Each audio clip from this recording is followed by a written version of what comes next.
Ho ho ho, 'tis the season. 'Tis the season to go to an ice cold shop in the snow and be making Christmas gifts for my friends, family, and loved ones. Which means that it is also that time of year when my friends and family and loved ones start to think to themselves, hey, I wonder what Jonathan's going to be making me for Christmas. Not always do they think that or imagine that with a joyous heart that a receiver should have, I might imagine. But I truly love making gifts for people. I truly love making gifts for my loved ones, especially on Christmas.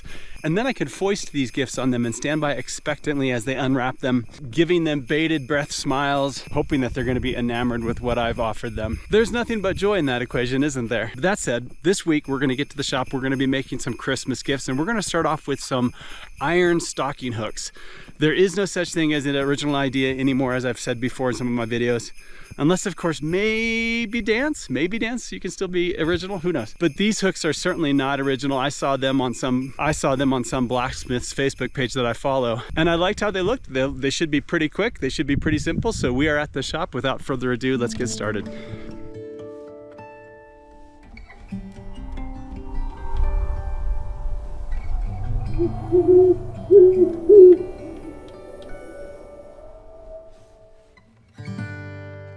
I do really enjoy making Christmas presents, crafting Christmas presents, ideas that come to mind for people in particular, loved ones, people that you care about. Whether or not they get the same enjoyment out of it, it's one of those really interesting times when you get to think about the person that you're building the gift for. And I've said this in a lot of my videos. They come to mind as you're building it. What are they going to think? What's their impression going to be? What's their reception going to be? These were going to just be some stocking hooks. I was going to make 3 of them, and they're just going to be different lengths. There are no original ideas, as I've said several times before in my videos, and this was one that I saw someone do on a blacksmith group that I'm a part of. And I just wanted to come behind this person and try to remake what I saw. And really what this is going to be is it's going to be this curled piece of metal, this rounded, rolled piece of metal. I had a really hard time doing this. It's as you can see there, it's not a uniformed, round, rolled structure. It's kind of oblong, but it worked in the end. And this will be the part that stands on the top of the mantle, and everything else hangs by it. For some reason, my engineering mind failed me multiple times on this and how to get this rolled over and folded over correctly.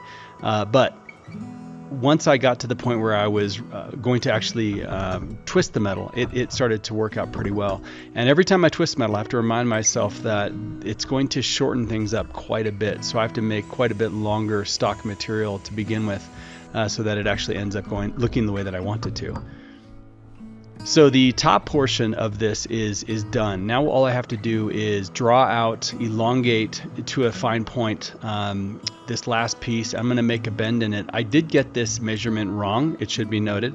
It was shorter than it needed to be for the mantle that it was going to go on, but at the same time, this was more of a case study. A lot of these things I build one-offs and kind of one-offs only, although I was going to make 3 of these, as you'll see here in a moment. Now I'm just elongating the point, and I'm just going to roll it back on itself, sort of a pig's tail. I am getting better at drawing out metal and elongating metal, and here they are, the 3 of them. 2 adults, 1 child. I think it turned out okay. And here they are in their natural habitat, hanging over the fireplace, waiting for the Christmas goodies. Yeah, I like how they turned out.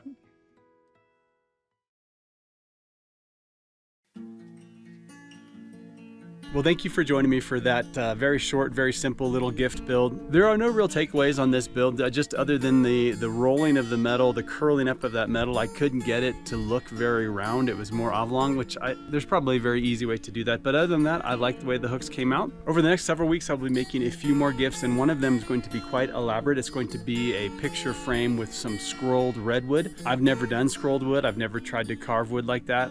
It's going to be interesting. But in between these gifts that I'm going to be making, the next build that I'm going to make next week is going to be a goblet. It's going to be kind of a chalice. It's going to be very, very stylized. I've never made anything like this before, so it should be interesting. It should be good. If you like projects like this that are whimsical, that are maybe interesting, that are fantastical, please check out my channel for other projects that I've built that are like this. Until then, God bless. Have a great week.